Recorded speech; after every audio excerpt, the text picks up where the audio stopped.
नमस्कार, बहुत स्वागत है आपका हमारे छत्तीसगढ़ के इस खास बुलेटिन में। खबरों के साथ मैं हूं रेनू। सबसे पहले बात करेंगे रायपुर से बड़ी खबर की। आज हॉकी वर्ल्ड ट्रॉफी छत्तीसगढ़ पहुंचेगी। जी हां, मुख्यमंत्री भूपेश बघेल ट्रॉफी का करेंगे अनावरण। वर्ल्ड कप ट्रॉफी 16 राज्यों में भ्रमण कराया जा रहा। अंतिम पड़ाव में आज रायपुर पहुंचेगी। ओडिशा में 13 से 29 जनवरी तक मेंस वर्ल्ड कप भुवनेश्वर और राउरकेला में खेला जाएगा वर्ल्ड कप।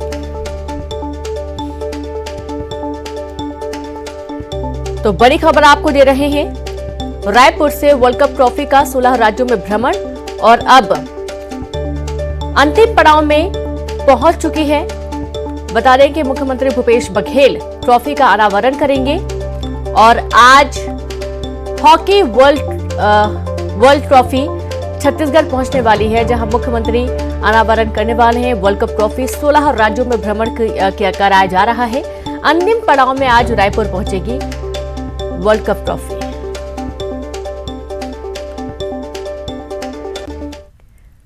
दिल्ली में एआईसीसी की बैठक हुई, जिसमें सीएम भूपेश बघेल भी शामिल हुए। बैठक के दौरान कांग्रेस अध्यक्ष मल्लिकार्जुन खड़गे ने कांग्रेस नेताओं को परफॉर्मेंस मेजरमेंट का मंत्र दिया। बैठक में खड़गे ने कहा कि पार्टी में नियुक्तियां केवल शोभा वस्तु नहीं बननी चाहिए, 6-6 महीने पर इसका आंकलन जरूरी है। पार्टी में एक भी योग्य व्यक्ति को नजरअंदाज नहीं किया जाए। वहीं बैठक के बाद सीएम भूपेश बघेल ने कहा कि बैठक में हाथ जोड़ो यात्रा और छत्तीसगढ़ में होने वाली पार्टी के अधिवेशन पर चर्चा हुई। अभी यात्रा और अधिवेशन की तारीख तय नहीं हुई, 1-2 दिनों में इसकी घोषणा की जाएगी। मुख्य रूप से जो हाथ से हाथ जोड़ो यात्रा है उसके संदर्भ में चर्चा हुई है और प्लेनरी सेशन हमारे छत्तीसगढ़ में होने वाला है, तो उसके बारे में भी चर्चा हुई। कब डेट कुछ फाइनलाइज हुआ? कब अब वो डेट अनाउंस 1-2 दिन में करेंगे। पूरे यात्रा से केंद्र की सरकार घबराई हुई है और प्रोटोकॉल जारी केवल राहुल गांधी की यात्रा के लिए। चीन में दुनिया में सबसे ज़्यादा कोरोना फैला हुआ है, लेकिन चीन से जो यात्री आ रहे हैं, वहाँ से जो फ्लाइटें आ रही है, वहाँ से जो लोग आ रहे हैं, उसके रोकथाम या उसके प्रोटोकॉल की उसकी कोई चिंता नहीं है। तो ये तो सीधी सी बात है कि केंद्र सरकार राहुल जी के यात्रा से घबराई हुई है। रायपुर से खबर है, जहां भाजपा ने बनाया जिला प्रभारी और सह प्रभारी। संगठन के सभी जिलों में की प्रभारियों की नियुक्ति। खूबचंद पारख रायपुर शहर प्रभारी बने। प्रहलाद रजक रायपुर ग्रामीण के प्रभारी बने। राजीव अग्रवाल दुर्ग के प्रभारी बने। संदीप शर्मा भिलाई के प्रभारी बने। केदार गुप्ता को कवर्धा का प्रभारी बनाया गया। मिशन 2023 के तहत नियुक्ति की गई है।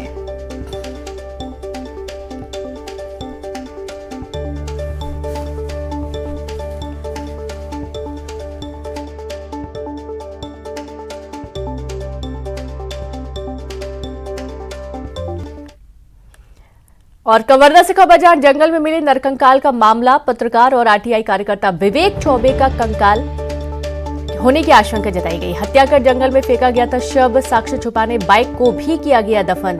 संदेहियों को हिरासत में लेकर पूछताछ कर रही पुलिस। चिल्फी थाना क्षेत्र का ये पूरा मामला सामने आया है।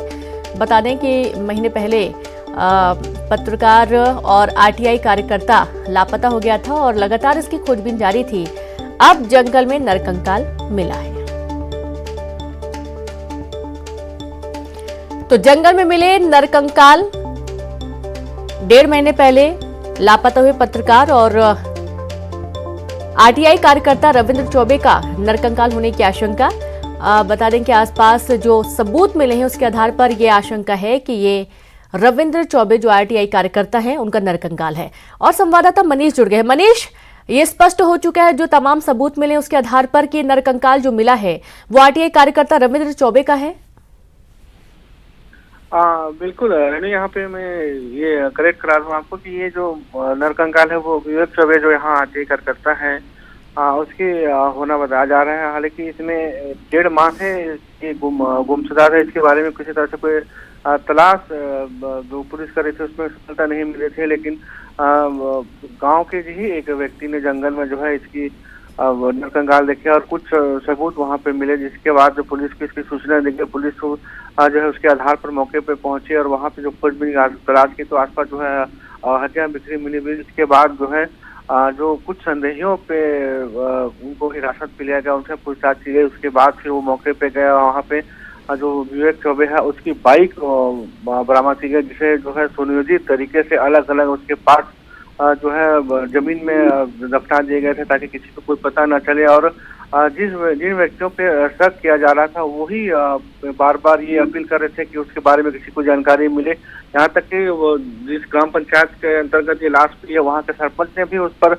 इनाम घोषित किया था कि इनके बारे में किसी को जानकारी मिलेगी उनके द्वारा इनाम घोषित किया जाएगा। तो इस तरह से पूरे जो जिस पर संदेह है, जो आरोपी हैं अभी जिनसे पुलिस पूछताछ कर रही है वही इस पूरे षड्यंत्र में शामिल रहे, जिसके चलते जो है 1.5 माह तक इसके बारे में किसी को कोई जानकारी नहीं मिल सकी थी। पूरी सुनियोजित तरीके से एक षड्यंत्र रचकर जो है उसकी हत्या को अंजाम दिया गया था, लेकिन पुलिस जो है उन तक पहुंच चुकी है और पूरे मामले का आज पुलिस अधीक्षक खुलासा कर सकते हैं। रेणु जी बिल्कुल, बहुत शुक्रिया आपका मनीष। तो विवेक चौबे जो कि आरटीआई कार्यकर्ता है, उनका ये नरकंकाल बताया जा रहा है और तमाम सबूत मिटाने के लिए बाइक के भी टुकड़े करके जमीनें दफना दिया गया था और तमाम जो सबूत मिले उसके आधार पर ये तय हो रहा है कि ये आरटीआई कार्यकर्ता का नरकंकाल है।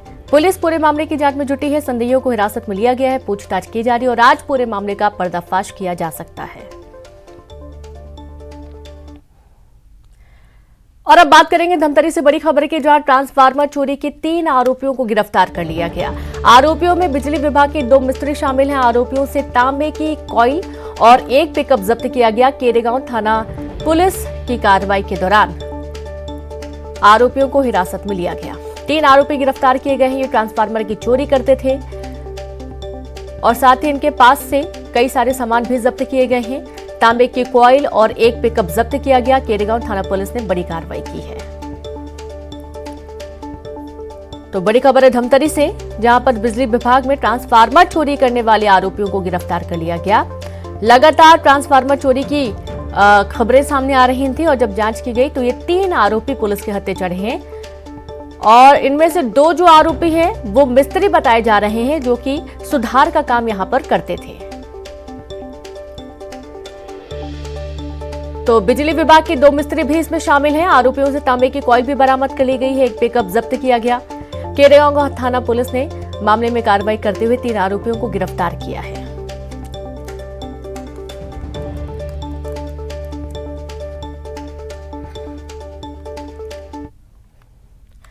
तो अंबिकापुर से खबर है, बच्चों की मौत मामले में फिर कार्रवाई हुई। एसएनसीयू प्रभारी को हटाया गया। Doctor KR. टेकाम की छुट्टी हुई। डॉक्टर समीर जैन होंगे नए एसएनसीयू प्रभारी। मेडिकल कॉलेज अस्पताल में हुई थी नवजात बच्चों की मौत। आपको याद होगा जब ये पूरा मामला सामने आया था, उस वक्त तुरंत जो स्वास्थ्य मंत्री टी.एस. सिंहदेव है वो भी एक्शन मोड में नजर आए थे। वो भी तुरंत पहुंचे थे और जांच की गई थी और जो जो जिम्मेदार यहां पर पाए गए थे उनके खिलाफ एक्शन की बात कही गई थी। तो आप ये देखिए कि बच्चों की मौत मामले में एक बार फिर से ये मामला सामने आया है। एसएनसीयू प्रभारी को हटा दिया गया। Doctor KR. टेकाम की छुट्टी हुई। डॉक्टर समीर जैन अब नए एसएनसीयू प्रभारी होंगे। मेडिकल कॉलेज अस्पताल में नवजात बच्चों की मौत हुई थी। 4 बच्चों की मौत हुई थी और ऐसी जानकारी थी कि बिजली न होने की वजह से ऑक्सीजन की सप्लाई ठप हो गई, जिसकी वजह से अचानक से 4 बच्चों की मौत का मामला सामने आया था। और सबसे बड़ी बात यह है कि जब बच्चों की मौत हो गई तो उसके बाद परिजनों को साफ तौर पर बताया भी नहीं गया कि किनके बच्चे की मौत हुई है। परिजन काफी परेशान थे और इस दौरान एक्शन की बात कही गई और अब ये पूरा मामला एक बार फिर से सामने निकल कर आया है जब गाज गिरी है। Doctor KR. टेकाम की छुट्टी हुई।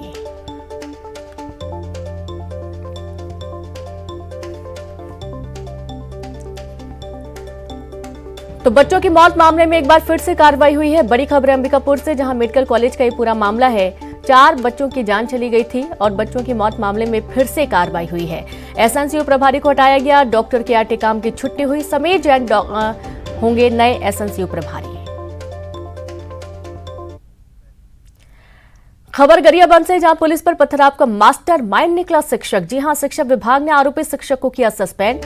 21 नवंबर को धुरवागुड़ी में चक्काजाम के दौरान हुआ था पथराव। 26 लोगों के खिलाफ मामला दर्ज किया गया। तो इस पथराव के दौरान कई लोग जख्मी हुए थे। पुलिस पर पथराव हुआ था, कई पुलिसकर्मी इसमें जख्मी हुए थे और जब जांच की गई तो पुलिस पर पथराव का मास्टरमाइंड शिक्षक निकला। शिक्षा विभाग ने आरोपी शिक्षक को सस्पेंड किया। 21 नवंबर का पूरा घटनाक्रम है जब धुरवागुड़ी में चक्काजाम के दौरान पुलिस पर पथराव हुआ था। 26 लोगों के खिलाफ मामला दर्ज हुआ।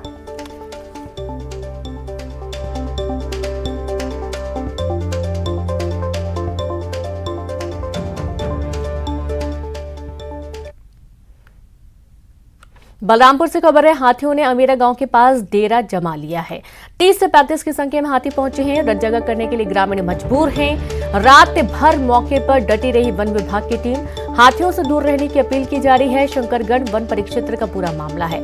आप ये देखिए कि लगातार जो ग्रामीण क्षेत्र हैं, रहवासी इलाके हैं, वहां पर हाथी दस्तक दे रहे हैं और हाथियों की मौजूदगी से ग्रामीणों में बार बार डर का माहौल पैदा हो रहा है। कई बार तो रत जगह करने के लिए मजबूर होते हैं ग्रामीण। यहां तक कि अपनी फसलों की सुरक्षा की जिम्मेदारी भी ग्रामीणों के ऊपर है।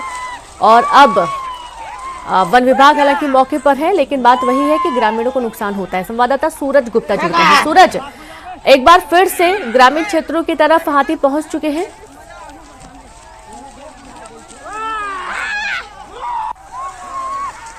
डेरा जमाया हुआ है।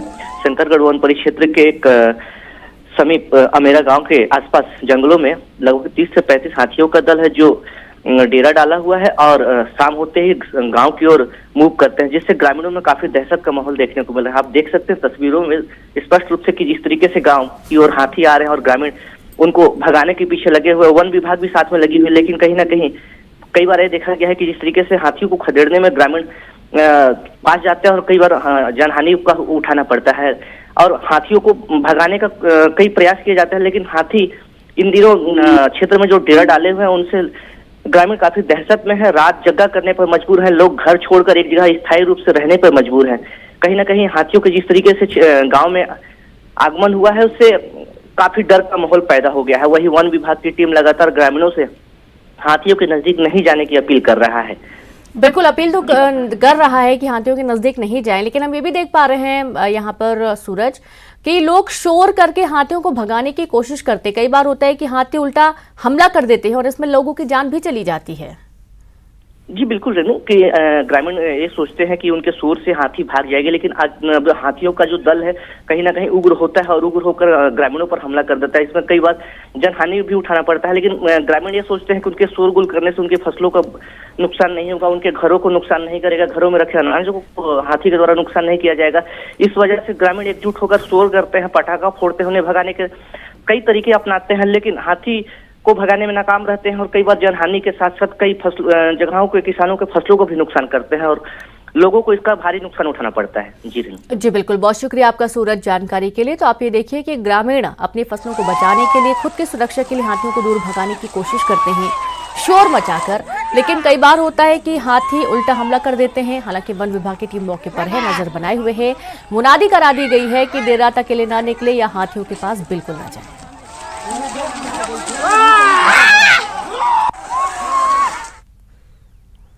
खबर पेंड्रा से, जहां मरवाही के सिलपहरी ग्राम में भालू घुस गया। भालू के आने से हड़कंप मचा। ग्रामीणों ने भालू को जंगल की तरफ खदेड़ा। गांव के आसपास भालुओं की बड़ी तादाद देखी गई। भोजन की तलाश में अक्सर भालू यहां पर आते हैं और आप ये देखिए कि कोई पहली बार नहीं है जब भालू रिहायशी इलाकों की तरफ रुख कर रहे हैं। लगातार ऐसी तस्वीरें सामने आ रही हैं। मरवाही के सिलपहरी ग्राम में भालू घुसा और भालू की दस्तक से लोगों में डर का माहौल है, क्योंकि यदि भालू हमला करता है तो जाहिर सी बात है लोगों की जान पर भी बन आती है। खाने पीने की तलाश के चक्कर में भालू ग्रामीण क्षेत्रों की तरफ रुख करते हैं और ये भी कहा जा रहा है कि कहीं ना कहीं भालुओं को जो अनाज है, जो भोजन है, जो छोड़ दिया जाता है, घर के बाहर फेंक दिया जाता है, जब वो खाते हैं तो उनको बड़ा स्वादिष्ट लगता है और यही कारण है कि इस लालच में बार बार भालू ग्रामीण क्षेत्रों की तरफ आते हैं भोजन की तलाश में। तो देखिए तस्वीरें, जब भालू रिहायशी इलाके में घुसा और यहां पर वो चहलकदमी करता हुआ नजर आया। गांव के आसपास भालू की दस्तक से लोगों में डर का माहौल है, लोगों में हड़कंप मचा हुआ है।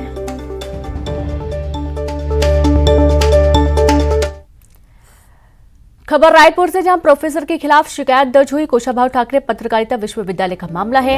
एसोसिएट प्रोफेसर के खिलाफ छेड़खानी की शिकायत दर्ज की गई। छात्रा ने महिला थाने में दर्ज कराई शिकायत। अश्लील हरकत का आरोप लगाया गया है।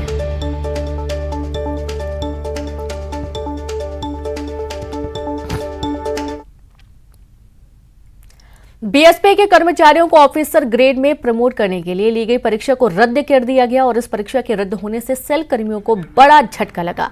सेल अथॉरिटी ने परीक्षा को रद्द करने का निर्णय परीक्षा पद्धति में हुई अनियमितता की शिकायत के बाद लिया।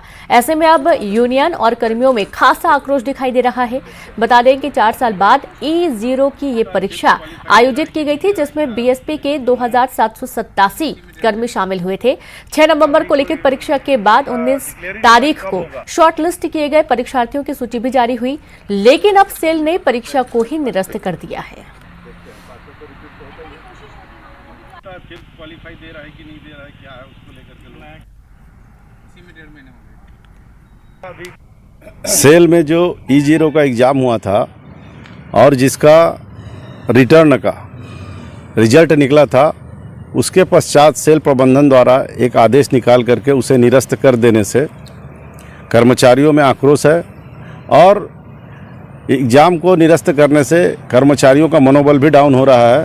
तक घर में मेहनत किए, मेहनत करने के बाद भी सेल प्रबंधन ने परिणाम को निरस्त कर दिया। इससे हमारे पूरे कर्मचारी लोग बहुत हताश हैं और वे समझ नहीं पा रहे कि हमें क्या करें। और ये जो निरस्त क्यों किया गया है, ये तो निरस्त करने वाले ही बताएंगे, पर हम इसमें बहुत हताश महसूस कर रहे हैं। पूरे सेल प्रबंधन के जो भी एग्ज़ाम दिए थे कर्मचारी, सभी परेशान हैं।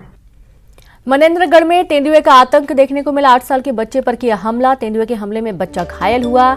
छपरा टोला इलाके की घटना सामने आई है। तो आप ये देखिए कि एक बार फिर से तेंदुए के हमले का आतंक देखने को मिल रहा है, जहां 8 साल के मासूम बच्चे पर तेंदुए ने हमला कर दिया और तेंदुए के हमले में बच्चा घायल हुआ है। छपरा टोला इलाके की घटना है। बच्चे को हॉस्पिटल ले जाया गया, जहां पर उसका इलाज जारी है। तो देखिए कि कुछ गंभीर चोट के निशान भी देखे जा रहे हैं बच्चे के शरीर पर। 8 साल का मासूम है जिस पर तेंदुए ने हमला कर दिया। छपरा टोला इलाके की पूरी घटना सामने आई है और ये कोई पहली दफा नहीं है जब जंगली जानवर हमला कर रहे हैं। इसके पहले भी कई बार ऐसी घटनाएं सामने आ चुकी हैं और एक बार फिर से मासूम 8 साल के ऊपर तेंदुए ने हमला किया। बच्चे के चेहरे और शरीर के अन्य भागों में, अन्य हिस्सों में चोट के निशान पाए गए हैं। अस्पताल भर्ती किया गया, जहां पर उसका इलाज जारी है। बड़ी खबर आपको दे रहे हैं मनेंद्रगढ़ से, जहां पर तेंदुए का आतंक देखने को मिला है। 8 साल के मासूम पर हमला किया तेंदुए ने। तेंदुए के हमले में बच्चा बुरी तरीके से जख्मी हुआ है। गनीमत ये रही कि जान नहीं गई। छपरा टोला इलाके की पूरी घटना है। दबोचकर 8 साल के मासूम को तेंदुआ लेकर जा रहा था और इसी बीच जो ग्रामीण हैं, अन्य लोग हैं, उन्होंने देखा और बच्चे को बचा लिया। और अब बात राजनांदगांव से बड़ी खबर की। चोरों के खिलाफ पुलिस की बड़ी कार्रवाई। चोरी की 2 आरोपियों को पुलिस ने दबोच लिया है। मोला थाना के विजयपुर का पूरा मामला। 4 लाख से अधिक के सामान और नकदी बरामद किए गए। 5 दुकानों में चोरी की वारदात को अंजाम दिया गया था। चोरी की घटनाओं से खौफ में थे कारोबारी, क्योंकि लगातार चोरी की जिस तरीके से वारदातें हो रही थी, बहुत ही शातिराना तरीके से ये वारदातों को अंजाम दे रहे थे। और चलिए अब देखेंगे 25 सेकंड में खबर।